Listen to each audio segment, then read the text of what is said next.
اسی لیے میں نے آپ کو غالباً پیچھے یہ بات سنائی بھی تھی کہ شہاب صاحب جنہوں نے شہاب نامہ لکھا وہ اپنی بات شہاب نامے کے اندر نقل کرتے ہیں. آپ یہ کہتے ہیں کہ میں سفر میں تھا, دوران سفر دور دراز کی مسجد تھی, دور دراز کی ایک مسجد کے اندر جمعے کا وقت آ جاتا ہے, میں جمعے کے لیے مسجد میں چلا گیا. چھوٹی سی مسجد تھی, اس چھوٹی سی مسجد کے اندر میں نے دیکھا کہ خطیب گفتگو کر رہا ہے جس کی تقریر کا کوئی سر پاؤں نہیں تھا, نہ جانے ادھر کی بات ادھر, ادھر کی بات ادھر, نہ جانے وہ کیا گفتگو کر رہا تھا. میں چپ کر کے خاموشی سے سنتا رہا, لیکن آپ کہتے ہیں کہ آخر کے اندر اس نے ایک بات کی جو میرے دل میں اتر گئی. وہ کہنے لگا کہ لوگوں سن لو, اگر تم لوگ چاہتے ہو کہ کوئی حضور کی بارگاہ کے اندر تمہاری کوئی بات مانی جائے تو آؤ سیدہ کائنات کی سفارش حضور کی بارگاہ میں کرو. فرمایا کہ اس کا طریقہ یہ ہے کہ 2 نفل پڑھو, حضرت سیدہ کائنات کی روح کو احسان ثواب کے لیے 2 نفل پڑھنے کے بعد پھر سیدہ کائنات کی بارگاہ میں عرض کرو کہ اے کو شہزادی کونین, میری یہ عرضی ہے جو حضور تک پہنچا دیں تاکہ میری یہ عرضی پوری ہو جائے. تو کہنے لگے کہ اس خطیب نے کہا کہ آپ دیکھو گے کچھ دیر گزرے گی کہ تمہاری بات کملی والے کی بارگاہ میں کیسے مانی جاتی ہے. کہا کہ ساری تقریر تو مجھے اس کی کوئی سمجھ میں نہیں آئی, لیکن یہ ایک بات مجھے اس کے دل کے اندر اتر گئی. نماز پڑھی گئی, سلام ہوا, لوگ اپنے گھروں کو چلے گئے, لیکن میں مسجد چھوڑ کے گھر نہیں گیا. کہا کہ جب ساری مسجد خالی ہو گئی تو میں نے اس خالی مسجد کے اندر 2 نفل ادا کیے جو سیدہ کائنات کی روح کو احسان ثواب کے لیے کیے. اور کہنے لگے کہ میں نے جب بعد میں ہاتھ جوڑ کے حضرت سیدہ کائنات کی بارگاہ میں سلام عرض کیا, سلام عرض کر کے پھر میں نے یہ کہا کہ اے شہزادی کونین, میری طرف سے حضور کی بارگاہ میں یہ عرضی پیش کر دے کہ حضور یہ دعا کر دے میرے لیے کہ اللہ مجھے اپنی پہچان عطا کر دے, اللہ مجھے اپنی معرفت عطا کر دے. سامعین محترم, ہم جیسا کوئی ہوتا مانگنے میں تو یہ بھی کوئی حرج نہیں, اس لیے کہ اس دروازے سے دنیا کی بھی ہر شے ملتی ہے, آخرت کی بھی ہر شے ملتی ہے. لیکن قربان جاؤں, شہاب صاحب نے مانگا, کیا مانگا کہ رب کی پہچان مانگی, رب کی معرفت مانگی. آپ شہاب صاحب کہتے ہیں کہ میرا وقت گزرتا رہا, میں بھول گیا کہ میں نے کوئی 2 نفل بھی پڑھے تھے, اتنا وقت گزرا. کہا کہ جرمن کے اندر میرے بھائی نے ایک جرمنی فیملی سے, جرمن خاتون سے شادی کی, اسے مسلمان کیا, اس سے شادی کی, میری وہ بھابھی تھی. فرمایا کہ جس وقت گزرا, کچھ دیر گزری تو مجھے اس کا خط ملا. اب وہ یہاں پر اس نے جملے انگلش کے اندر لکھے ہیں, اس نے انگلش کے اندر یہ بات کی اور کہا کہ شہاب میں نے یہ خواب دیکھا ہے. اور وہ خواب کیا ہے؟ میں نے خواب دیکھا ہے کہ میری خواب کے اندر سیدہ کائنات تشریف لائی ہیں, اور تشریف لا کر حضرت سیدہ کائنات نے مجھ سے یہ کہا ہے کہ اپنے بھائی شہاب سے یہ کہو کہ جو تم نے مجھے کہا تھا کہ میری سفارش حضور کی بارگاہ میں کر دو. کہا کہ شہاب کو کہہ دو کہ میں نے تمہاری سفارش حضور کی بارگاہ میں کر دی ہے.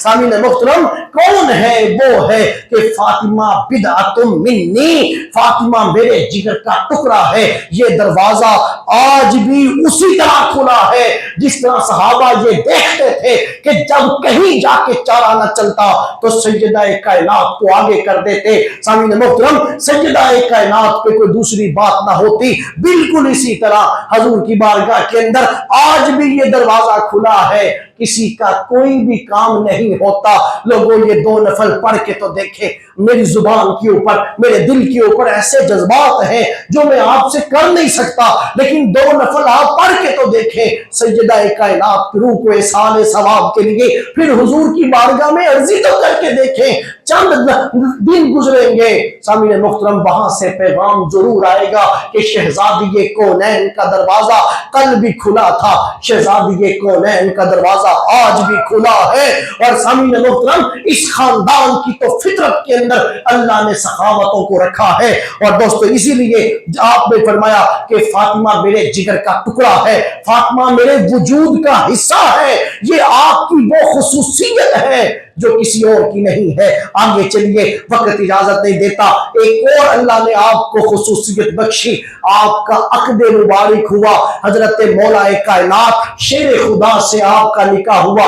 سامعین محترم، حضرت شیر خدا سے حضرت سیدہ کائنات کی اولاد پاک ہوئی، جن میں حضرت امام حسن ہوئے، حضرت امام محسن ہوئے، حضرت امام حسین ہوئے، حضرت سیدہ زینب ہوئی، حضرت سیدہ ام کلثوم ہوئی۔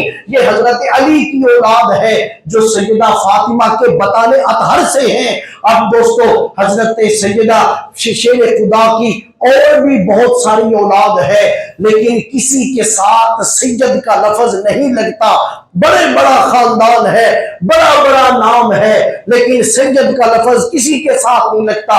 حضور پیر سیال لجپال، حضرت خواجہ شمس العارفین، حضرت خواجہ شمس الدین سیالوی رضی اللہ تعالیٰ عنہ، یہ بھی حضرت شیر خدا کی اولاد ہے۔ سامعین محترم، حضرت غازی عباس کے ساتھ ان کا خاندان ملتا ہے، اور یہ جو ہے وہ بہاؤالدین زکریا ملتانی، حضرت شاہ حکم عالم رضی اللہ تعالیٰ عنہ، یہ بھی خاندان وہی خاندان ہاشم ہے، لیکن ان کے ساتھ بھی سید کا لفظ نہیں لگتا۔ سید کا لفظ اسی کے ساتھ ہی لگتا ہے جو اولاد شیر خدا کی ہو اور فاطمہ سیدہ کائنات کے بطن اطہر سے ہو، اسی کے ساتھ ہی سید کا لفظ لگتا ہے۔ آپ پوچھیں گے کہ اس کی وجہ کیا ہے؟ لوگوں، اس کی وجہ یہ ہے کہ یہ بھی خصوصیت ملی تو صرف سیدہ کائنات کو ملی۔ کیوں ملی؟ اس لیے کہ حضور نے ارشاد فرمایا کہ ہر شخص کا جو نسب چلتا ہے وہ باپ سے چلتا ہے، سلب سے چلتا ہے۔ آپ نے فرمایا لیکن جو میرا نسب چلے گا وہ فاطمہ الزہرا سے چلے گا۔ فرمایا کہ ہر شخص کی اولاد اپنے باپ سے پہچانی جاتی ہے، باپ سے اس کا سلب چلتا ہے۔ عورت جس مرضی خاندان سے تعلق رکھتی ہو، عورت جس مرضی برادری کے ساتھ تعلق رکھتی ہو، جو اولاد پیدا ہوگی اس کا تعلق اسی کے ساتھ ہی ہوگا جس کے ساتھ اس کے باپ کا تعلق ہوگا، کہ باپ سے ہی نسل آگے چلتی ہے، باپ کے سلب سے ہی اولاد پہچانی جاتی ہے۔ حضور نے فرمایا کائنات کے اندر اصول یہی ہے کہ سلب سے آگے اولاد پہچانی جاتی ہے، لیکن جو میری اولاد اگر اللہ نے کہیں رکھی ہے تو وہ سیدہ فاطمہ نے رکھی ہے۔ فرمایا کہ میری جو نسل چلے گی وہ سیدہ کائنات سے چلے گی۔ اسی لیے سامعین محترم، اور کائنات کے ساری کائنات کا خدائے وحدہ لا شریک اللہ رب العزت ہے، اور ساری کائنات کا اگر کوئی سردار ہے تو وہ محمد مصطفیٰ ہے۔ تو دوستو، جب حضور ساری کائنات کے سردار ہیں تو فاطمہ کی ہونے والی اولاد جو مولا کائنات سے ہوئی، قیامت تک جو چلتی رہے گی، قیامت تک جو بچہ پیدا ہوگا وہی سید کہلوائے گا، وہی سردار کہلوائے گا۔ اور دوستو، یہی رب کا وعدہ تھا۔ جس وقت حضرت ابراہیم کا وصال ہوا، ابراہیم کا وصال ہو گیا، تو حضرت ابراہیم کا وصال ہوا، لوگوں نے یہ کہا کہ نا فکر کرو، زیادہ دیر کی بات نہیں ہے، اولاد سے ہی سلسلے آگے چلتے ہیں۔ جب ان کی اولاد ہی نہیں رہی تو یہ اسلام چند دنوں کی بات ہے، ختم ہو جائے گا۔ دوستو، خالق کائنات نے اعلان کر دیا کہ اِنَّا أَعْطَيْنَاكَ الْكَوْثَرَ، ہم آپ کو خیر کثیر دیں گے۔ فَصَلِّ لِرَبِّكَ وَانْحَرْ إِنَّ شَانِئَكَ هُوَ الْأَبْتَرُ، اے میرے محبوب آپ سن لیں جو آپ کو کہہ رہا ہے کہ اس کی نسل آگے نہیں چلے گی۔ اے محبوب، آپ کا دشمن ہی دور کر رہا ہے، اس کی نسل آگے نہیں چلے گی۔